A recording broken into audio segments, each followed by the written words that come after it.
Amazing. Hey everyone. Hey, welcome to our first ever Community Hangout and also my first ever live stream as well. So please forgive me if I get anything wrong, mess everything up. Is my sound okay? Give me a thumbs up in the chat if my sound's okay. I hope that everyone can hear me all right and you actually kind of hear my answers.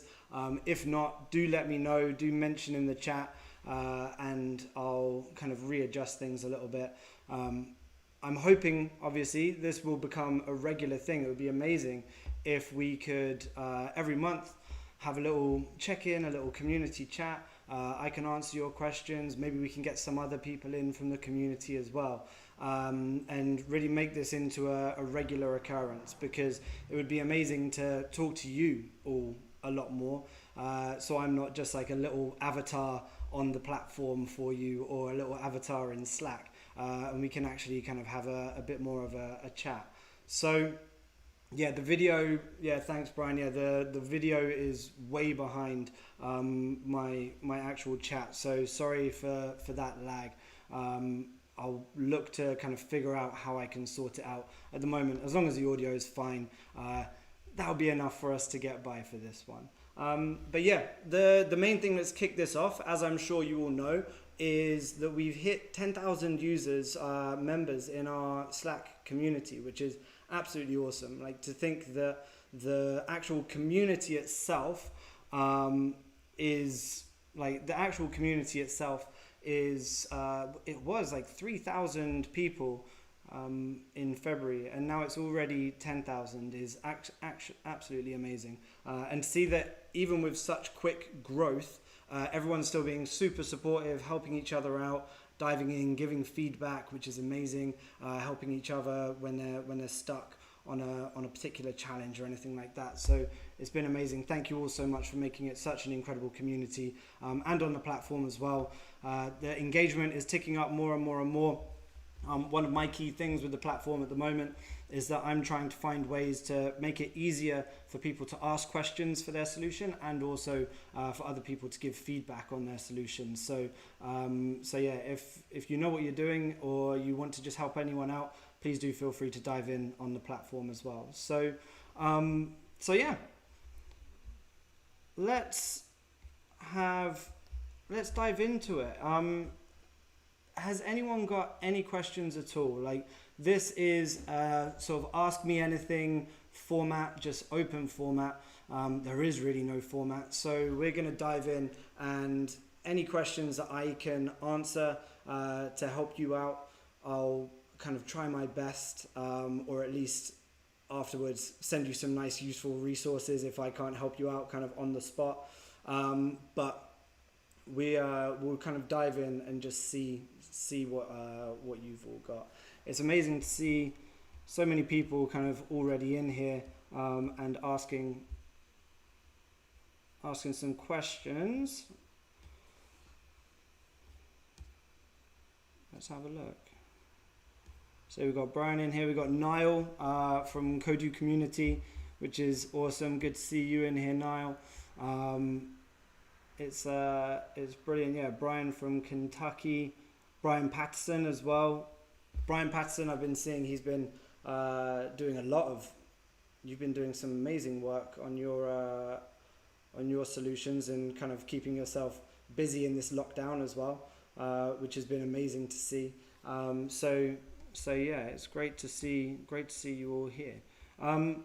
Please do feel free to just kind of ask away, ask your questions, and we'll dive in and just see what I can help you with. So Niall has said, what's the biggest challenge so far with getting going with Frontend Mentor? So the biggest challenge for me at the moment, and on the platform, the biggest thing at the moment is just stimulating engagement on the actual platform itself.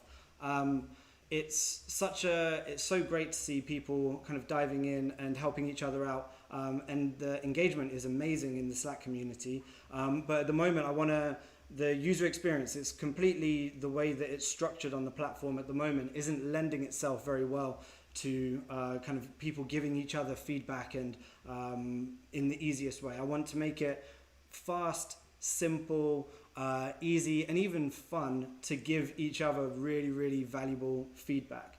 And so this is my major challenge at the moment, is to kind of re-architect the platform slightly. As a lot of you have been asking, kind of proper filtering of solutions as well. At the moment, we've just got the solutions index where you can only see kind of just the latest solutions, and it's all just a mixture of them. So at the moment, like discovering solutions for the challenge that you're working on, and also figuring out whether they're a good solution or not, is something that I'm going to be working on too. So something where I can say this is a great solution, so I'm going to feature this, and then it will show up in a featured tab, and everyone can see kind of what the featured solutions are. And there will be featured solutions, popular solutions, and newest. But major thing at the moment is just helping stimulate engagement on the platform, making sure that if anyone wants feedback, so if they're asking questions when they submit their solution, if they want feedback, they're actually getting that feedback as well. So Brian Francoeur saying, struggling with the JSON response data in the REST countries. If you console log, I get the JSON, but I tried to use data.property name. I get data is undefined. That's obviously very specific. With this, I definitely need to kind of have a look at your code to really dive into that. So please do feel free to ask in the help channel in Slack. That would be absolutely perfect. If you can just post your repository and your kind of a live link to your project at the moment, we'll 100% kind of dive in, help you out with that. It will be very tricky for me to help you if just on here without looking at your code. So yeah, just throw it in the help channel and we'll help you out with that, no problem. Brian Patterson saying, what is my background? So my background is actually not in any way related to coding at all. My background is actually, I grew up kind of playing sports, playing basketball mostly. That was the major sport that I played. And then I went to university and did sports science. So I studied sports science at university. And it really wasn't on my radar. Coding was not on my radar. Back when I was at school, I'm 34 now, it was very much kind of IT as opposed to coding. It was kind of working in MS-DOS and like moving files around and working with spreadsheets and stuff. So it wasn't very exciting. It didn't really capture my attention at that point, where as soon as I actually started to learn coding, so I was after I went to university and did sports science, I was actually a personal trainer after that for a while. I'm not as active now. I'm definitely a little bit softer around the middle since I've started coding.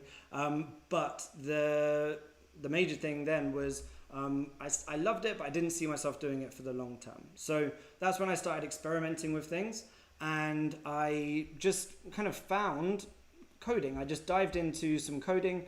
I always had an idea of maybe setting up an online business one day, but I didn't have the knowledge to be able to do so. So I started self-teaching on Lynda. Lynda.com was the first one.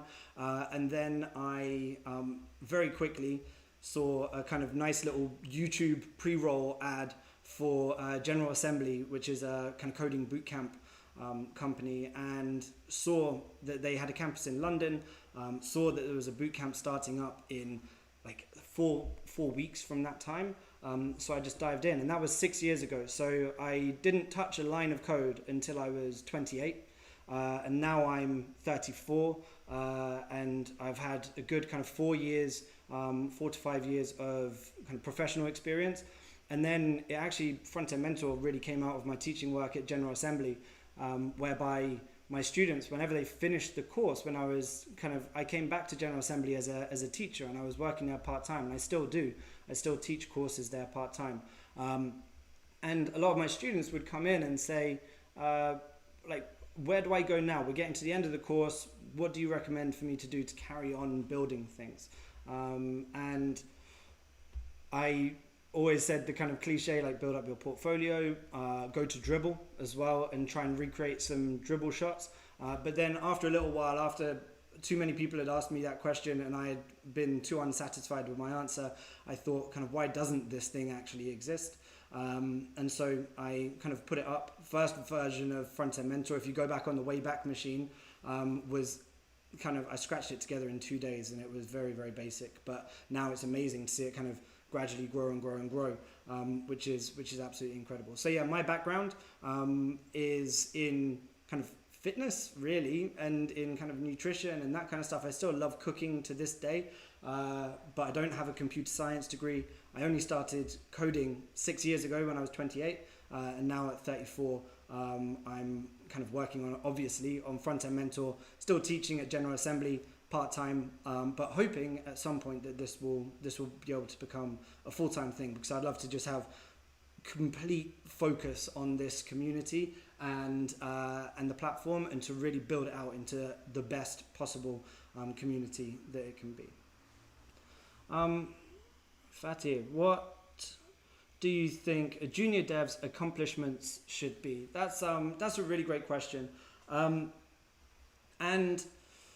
the answer to that. So with a junior dev, if you're not yet into a junior dev role, is it that you're wanting to know before the junior dev role or once you're actually in it? I'll cover both bases. So if you go before, if you look at it before, the best thing to do is obviously to build up the theory, but very, very quickly, very early on, just start building projects, which is the entire reason why I created Frontend Mentor, to be able to help with that and build up that kind of portfolio of projects and the real kind of professional looking projects as well. I know that if I was given a blank slate and asked to make something look brilliant, I just would have absolutely no idea where to begin. I'm not a designer, I'm definitely a developer, and a lot of other people fit into that boat as well.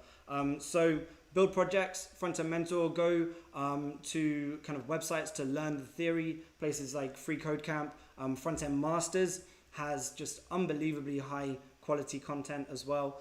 So I'd recommend those places to build up the theory. But then once you've got even the slightest bit of the theory, I would just strongly recommend diving into the projects. And also, what I would recommend as another thing is to, even if you're a junior or even yet to be a junior, I would actually recommend starting to give code reviews, like giving people code reviews and actually learning to read other people's code, figure out what they're doing, see how they're approaching the challenge and the project, and then learn to critically analyze other people's code and then have a conversation with them around their code base. And this is another reason why I kind of built the feedback side into Frontend Mentor, and also why you've got your comments that you've made on other people's solutions on your profile page, because the end goal, hopefully, would be that your Frontend Mentor profile can really become a place where you can say, here's some projects that I've built, here's a link to my portfolio site and everything as well,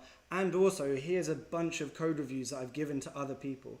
And trust me, like not a lot of junior developers that are going into roles will have a kind of a list of code reviews that they've done for other people, and that's a huge thing. If you're a recruiter, you're an interviewer, and you're kind of like reviewing that person's application, you say like they're not even a professional developer yet, but they're still reviewing other people's code, they're supporting other people, they've also got a great kind of portfolio of projects. Those would be the major things. So those would be great accomplishments. So a little bit of technical knowledge. As a junior, you don't need a huge amount of technical knowledge. When you're hiring in a junior role, you're hiring for passion and for just willingness to learn. Like, you don't expect a junior to come in and kind of be putting in production code necessarily on day one.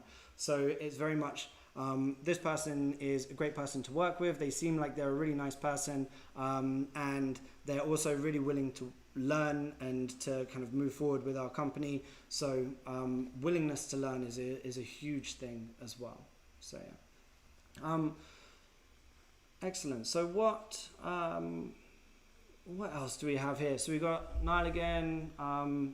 great to see you teaching. You can really understand what struggles newcomers have. Yep, I definitely can. I've struggled through everything as a developer. When I was in my boot camp, I was nowhere near the top of the class. I was kind of nearer the bottom, in fact. But I kind of kept on going, kept pushing with it, and just kept on trying to learn, and also learning from different people. So I would buy different Udemy courses on the same topic, but from different instructors.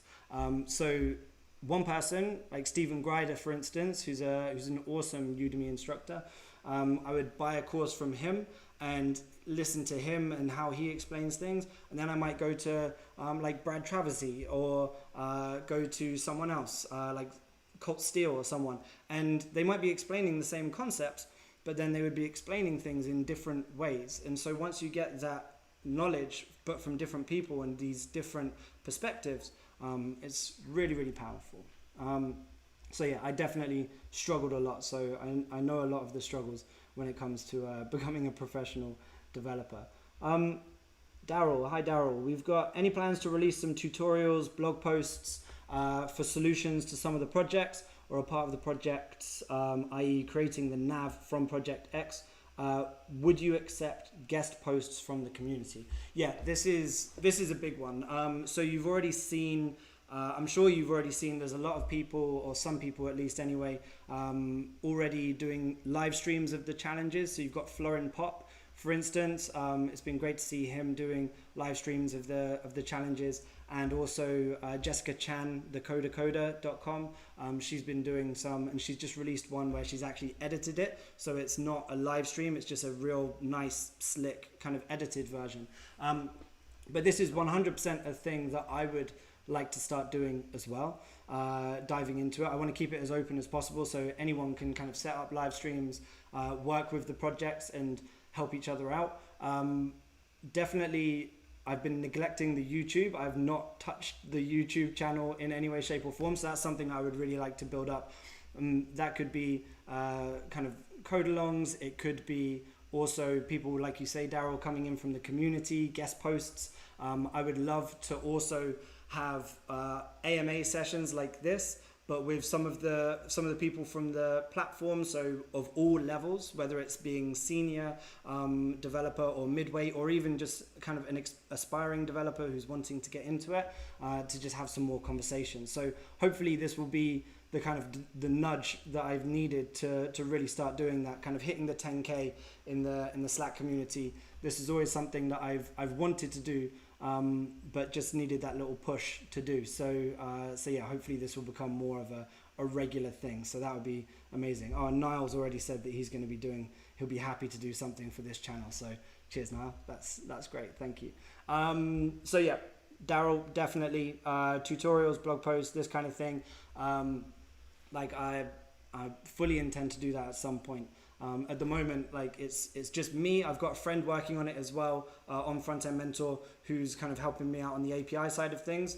But it's just me at the moment, the majority of the time. And I'm still part-time on this because I need to earn my money elsewhere while I'm teaching. But hopefully at some point in the not too distant future, I'll be able to focus my full attention on Frontend Mentor, which would be absolutely incredible. And at that point, like, I'll just start, everything will start kind of moving at a faster rate, which would be great. Brian Francoeur, what's the best way to land a contract or remote position as a web developer?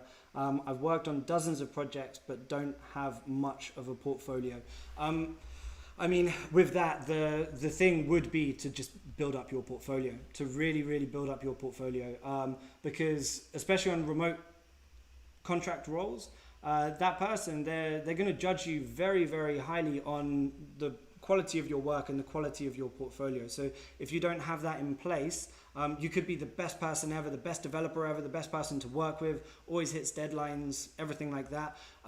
But if you don't have a solid portfolio, if no one knows you, and if it's a remote position, they could be halfway across the world, never like heard your name before, they're going to very much judge you first thing on your work. So I would say build up your portfolio, whether that's obviously from Frontend Mentor challenges. Our premium challenges are like the kind of real short showstopper portfolio pieces, and that's what they're designed to do, to really give you a kind of professional looking portfolio, multi-page websites, this kind of thing. So however you go about it, whether it's with Frontend Mentor or whether it's obviously kind of, you could do projects with your friends. If you've got like artists or whoever as friends, you could kind of work with them, build little websites for them, and just build up that portfolio. But that's going to be the real key. Like building up your portfolio is going to be absolutely critical for that. So Brian again, so what about all of those junior dev positions that require 3 to 5 years of experience plus expertise in JS? Yeah, this is a thing, and it always, the only thing that shows is that the person that's hiring for that role does not understand what they're talking about.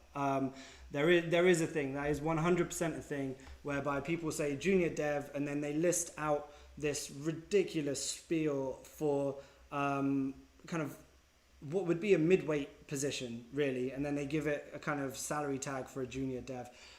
With those, like, there are hopefully, well, I mean, the majority of the time, those companies are kind of fewer and further between, so it's not the norm for that to be the case. If it is the case, I mean, for me, that would be a big red flag. Just don't apply for that job, because they obviously don't really know what they're talking about. If you go to a good company that does know what they're talking about, the junior job spec will be much more kind of, it would be great if you had an understanding of like a front-end framework, kind of needs a solid or reasonably solid understanding of HTML, CSS, and JavaScript, good portfolio, this kind of thing, and then like this, that's what I would expect from a junior role. But it's 100% a thing that they do ask for kind of X amount of years of experience, and it's not a junior role. Like that's moving on to kind of more of a mid-weight role. It might be like an upper junior role before it's going on to a mid-weight, but those wouldn't be the kind of roles that you would be diving into straight away. So I would see that as a slight red flag, and potentially just sort of look elsewhere. So a lot of companies, yep. So Fatih is saying again with Brian, yep, it's definitely a thing, but hopefully that's kind of shed a little bit of light on it. Like I wouldn't put that any pressure on you for doing that. I would just say that that's the company kind of not necessarily really knowing what they're hiring for and just trying to place unrealistic expectations on a job role. So I would typically just look elsewhere on that for sure. So what else do we have here? So yeah, we've got Brian Patterson saying, yeah, what is your view on becoming too dependent on tutorials? I feel your challenges have really boosted my confidence. Amazing, that's great to see. Forces you to work through the problem.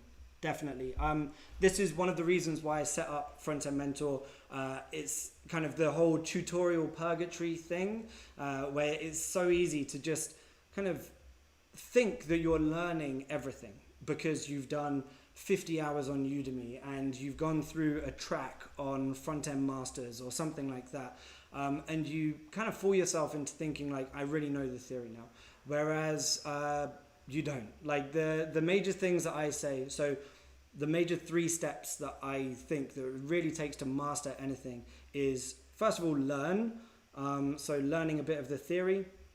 Then also build. So you kind of build a project or many projects. Try just as many projects as possible, as many Frontend Mentor projects as possible, obviously. And then to teach. So learn, build, teach. Learning, you're the student, you're kind of gaining the knowledge from someone else. Building, you're building the projects, you're putting that theory into practice, and you're really kind of building up your skills, hitting these roadblocks and having to think like a developer, really Googling your way out of a problem, asking questions correctly. You'll learn to ask questions in a better way the more and more you ask questions. But then also, and this is often neglected, is the teaching part. And this is also a very powerful part about being in the Frontend Mentor community, is it's a golden opportunity to teach other people. And if you teach other people, you're learning yourself, because you're reading through their code. You are figuring out how other people have done it. You're learning to critically analyze other people's code. So you're kind of diving in and thinking, they've done it this way. I wouldn't have done it this way. And if you wouldn't have done it this way, then I would just dive into the comments and say, you're using maybe position absolute to kind of stick elements to the page, whereas you should maybe look into using Flexbox or Grid or something like that, because they're much more powerful for the layout. And then you can get into a bit of a dialogue with this person.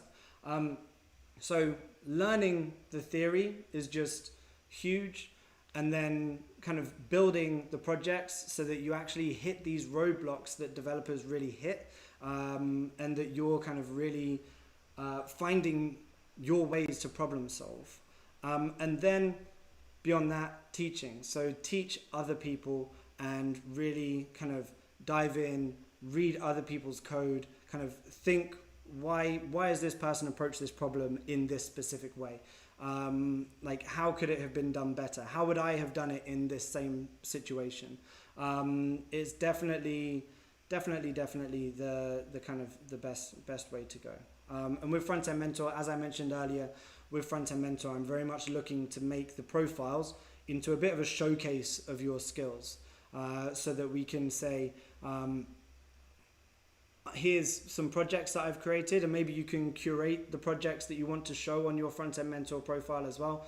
Here's a bunch of code reviews that I've done as well, and like you can see that I've been helping other people out and really kind of diving in and supporting and thinking critically and analyzing other people's code bases. So those things are really important, I would say. Niall, can you show the people your cute new kitten, or is he asleep? He is actually asleep. He's on the sofa behind me, but he's looking at me now. He knows that we're talking about him. So I will very quickly show you him.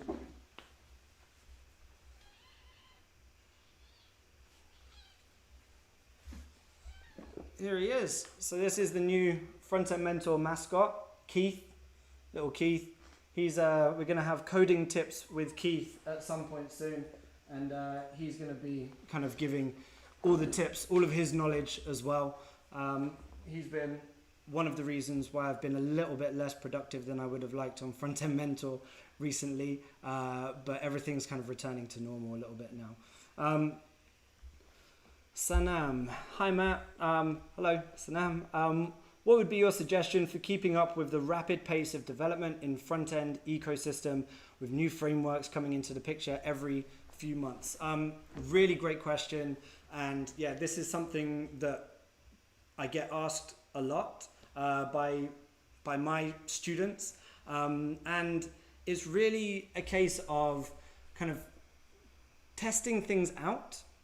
You always, as a front-end developer, especially with the rate at which the ecosystem does move, and the pace that it moves, it's definitely a good idea to kind of test things out and know what they each bring to the table. But at the same time, don't pressure yourself to learn absolutely anything and everything. For me, like, Svelte is the new hotness, Tailwind on the CSS side of things. I know that they're a thing. I roughly know what they do, especially Tailwind. I've not even tried them out yet. And that's because I work with React. I work with Next.js as well, which is a framework for React. And then also with styled components for the styling. And I have no problem with that stack because it does the exact job that I want it to do. All of these new things can come out. I'll test things out. I want to like try a little Frontend Mentor challenge in Tailwind someday very soon, and just kind of figure it out and really dive into it. But it's good to test things, but don't feel pressured to learn everything, because you definitely do not need to learn everything. I would kind of focus on the thing that feels right for you and the thing that you enjoy most. You can have a great career as a front-end developer as like focusing more on Vue or on React or maybe on Svelte in the coming years, or whatever, like it's good to test things out, but don't feel too much pressure to learn the new things. It's even better if you can just kind of focus and really kind of learn something at on a deeper level. That's much more important. Brian Franco again. Sorry if I'm kind of butchering any names at all. Hopefully I'm getting them okay. Brian's saying, I would also add blogging about each project a person works on, his mentor through Coding Coach, which is another great mentor platform for like one-to-one mentorship. It's absolutely perfect for that. Recommended this and it's really helped me learn. And this is actually a really interesting point. This is something I want to add to the solution submissions. So at the moment it's very basic. You've got your title, your GitHub repo, you've got your live URL for the preview, and then you can ask questions. And if you do want feedback on your project, I would strongly recommend asking questions, because at the moment that makes sure that it shows up in the dashboard, so you're much more likely to get feedback on your solution. And also, just as a side note on that, when you do ask your questions, make sure you're actually asking a question. Don't say like, how can I improve my code, or feedback welcome. I would really dive in. The more specific you can be, the better, because it helps other people like me and whoever else is on the platform answering your questions and helping you out. It really helps us dive in. But back to what I was saying about the blogging, or Brian was saying about the blogging. This is something I actually want to add in to the submission process, where there will be a journal field. So it'll just be a text area where you can put markdown, and you'll be able to journal your challenge, like how you went through the challenge. And so you'll be able to save drafts kind of as you go through the challenge, and then you'll be able to publish it. And then on your solution page, it will be almost like a bit of a blog post whereby you can talk through your process a little bit, and then other people will be able to ask you questions in the comments about it and all of this kind of thing. So that's actually something that I'm going to be adding to the platform in the not too distant future, which will be great. Keith is definitely very adorable now. He's brought a new dimension to the flat, so it's great having him around. Any thoughts on creating an affiliate program for Frontend Mentor? Yes, I've actually had these thoughts. So at the moment with Frontend Mentor, as you all know, we've got the free challenges, which is the majority of the challenges, and we've also got the we've got the free challenges, and we've got the premium challenges. And at the moment, the premium challenges are just one-off purchases, and that was always a bit of a stopgap. That was always just there to kind of, while I build up the library for the projects and while I refine a few things on the platform, that was always a kind of a bit of a stopgap. The premium challenges are brilliant, but what I really want to do is roll it into a subscription. So anyone who is subscribed will be able to get access to premium challenges. They'll be able to get access to the sketch designs for all of the challenges, so including the free challenges. They'll be able to get kind of unlimited snapshots, screenshots of their challenges. They'll be able to have like private solutions and all of this kind of stuff, plus a lot more. I can't wait to kind of really go into what I've got sort of in my head at the moment and the plans for the platform. But yeah, when it comes to the subscriptions, I am actually going to be opening up an affiliate program for it. So yeah, Kirill, that will be 100% a thing when the subscriptions launch. Shamu, great to see you in here, Shamu. Shamu's been here pretty much since day one. He was one of the very first users of Frontend Mentor, so it's amazing to see you in here. How frequently are you going to have these live sessions? And if yes, kind of what will be the focus? I really want to start doing this monthly to begin with. Just have a little hangout session as we kind of refine it. I would love it if you could give me some feedback on this, and to really sort of dive into what would be a really good format for this. I love this kind of open, ask me anything style, but at the same time, I'm sure there's some refinements that we'll be able to make. I'll be able to get some better equipment and get a proper webcam and all this kind of stuff. But this would definitely, I'd love this to be a monthly thing, and also to start including other people from the community in this as well, so we can really sort of chat away and everything, which would be absolutely brilliant. So monthly at the beginning, just so I don't commit to doing it kind of every week or every 2 weeks and then things slip a little bit. We'll start with monthly, and then as we see how it's all going, I'll hopefully kind of increase the frequency with that. So that would be brilliant. Brian Patterson saying, can you see yourself doing full stack challenges in the future? It's an interesting question. I think one of the things I really want to do, and is kind of in the plans, is to start offering more challenges that already have an API, and not necessarily third-party APIs. It would be APIs that we create, and then we've got kind of a server running, and then you'll just be able to hit the API and pull the data. And so that means that we'll be able to build custom APIs for actual web applications. So we could do like Stack Overflow clones, and we could do things like Instagram clones, or literally clone anything. And it would just allow you to bring whatever front end you want to the challenge. Just like with the REST countries API challenge, you can just bring whatever front end you want, and you can integrate with that API, but you're not necessarily doing any of the actual back end coding. With this, like we'll see where it goes in the future, but at the moment there's so much still to do on the front end.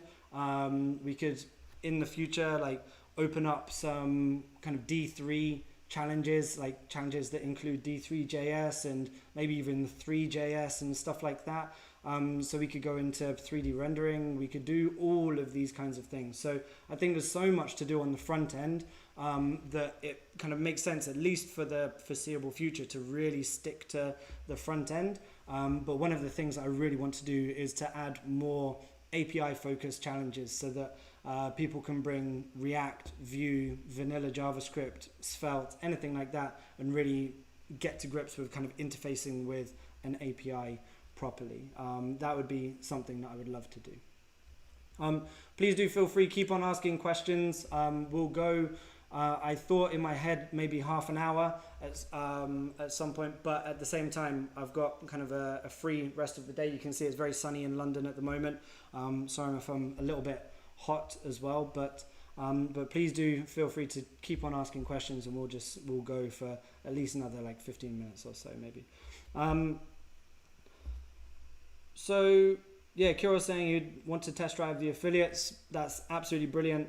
And what other things do you have planned that you're excited about? So like, I mean, everything really. I'm really excited about the plan that I've got for Frontend Mentor, like everything that's in my head for it at the moment. There's so much on the platform that isn't quite the way I want it to be, and doesn't really lend itself well to the perfect kind of setup. So the first thing is, as I mentioned, we're going to be launching badges soon, where we're going to be awarding every week. First, like for Mentor of the Week, month and year, we're going to be awarding badges for each one of those top 3 positions, so first, second, third. So you'll have those badges on your profile if you came in the top 3 for the week, month, or year, and that will be great, so you can have your profile as a bit of an achievement profile as well, so you can really show off like what you've done on the platform. Reworking the solutions to make sure that they are kind of a bit more interesting. Like you can journal your thought process, you can really write about your thought process. I'll really help you out with the form a little bit more. I'm going to structure the form so it's asking much more detailed questions to really tease out kind of what help you want from that, from the mentors and from other people on the platform. So that's another thing. Subscriptions, I can't wait to launch subscriptions. There's a lot of premium kind of functionality that's going to come in on the platform on top of that, which I'm really, really looking forward to. The biggest thing is probably the restructuring of the platform, whereby at the moment, as you all know, you start a challenge, you go off to do you do the challenge in like Visual Studio Code or something, and then you host it, and then you submit the solution. And then when you're looking for other solutions, you have to go through the solutions index and kind of look around at all of the different solutions and be like, oh, that's the one that I want. and you don't know whether it's a good implementation or a bad implementation or anything. So the biggest thing, probably the thing that I'm most excited about, is just this restructuring of the platform. So I'm going to be doing lots of user testing, so just chatting with all of you, chatting with the community, really figuring out kind of the best way to go about it. But in my mind at the moment, when you start a challenge, each challenge will have their own hub. So it will have their own, like a little hub, whereby when you start the challenge, you can then go into the hub and you can see kind of questions that people are asking about that challenge, if they're stuck. So they can ask questions on the platform itself as opposed to just in Slack. And each hub then with the questions will become like a mini little Stack Overflow, but just for that specific challenge. And then in that hub, you'll be able to see the solutions specifically for that challenge. You'll also be able to see the featured solutions for that challenge, the popular solutions for the challenge, and also the newest solutions for the challenge as well. So they'll be kind of filtered a little bit. So you can see on the featured challenges, it'll be someone like myself who will have gone through these challenges, and I'll say, oh, that's a really nice implementation for the social media dashboard or something like that. I'm going to feature this challenge, and I'll feature it, and then it will show up in the featured tab. So it means that you've got a better idea of kind of the kind of more well-rounded implementations. But then also there would be a popular tab where just people can upvote and bookmark and like challenges, and then maybe they'll move through onto the featured board as well. But then you also have a tab for the newest one. So this architectural change where we've got the challenge hubs is going to be huge, because then at some point I would love it if each challenge had their own mini chat. You could even have a little Kanban board for each of these challenges, a little to-do list basically for each of the challenges.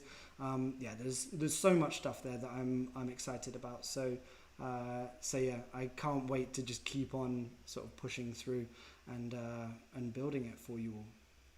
And if you've ever got any feedback on the platform as well, do feel free to just message me in Slack. Slack is definitely the best place to do that. Just message me and kind of say, like, I've been working, or I found this, like, I was giving feedback, and it would have been nice if, and this is what's actually happened, been giving feedback, and I realized that you can't upload a picture, for instance, when you give someone feedback on the platform.